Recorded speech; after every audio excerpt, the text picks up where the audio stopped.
Известный ингушский борец Мусыр Боков на днях защитил свой титул и во второй раз стал чемпионом мира по панкратиону весовой категории 77 килограммов. Соревнования проходили с 1 по 4 ноября на 7000-й Бобруйск-арене в Белоруссии. В нем приняли участие около 300 бойцов из более чем 20 стран мира. А сегодня самолет с победителем приземлился в аэропорту Магас, где его встретили близкие, друзья, знакомые, коллеги по цеху.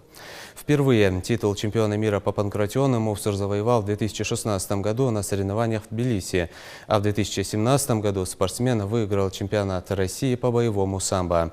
И вот ему удалось вновь порадовать своих болельщиков. Всего наш земляк провел 4 встречи. Первая схватка была с чемпионом прошлого года и оказалась самой сложной для Мусыра. Ну а затем череда побед в поединках. Мне очень приятно, это очень хорошо, что меня встречают близкие. Настроение тоже хорошее у меня. Думаю, дальше тоже буду радовать и выигрывать. Сейчас в декабре должен состояться чемпионат России по профессиональному боевому самбо, отбор на чемпионат мира.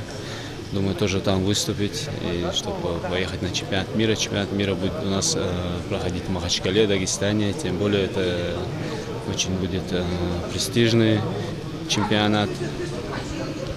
Думаю, там тоже выступить хорошо и занять хорошее место.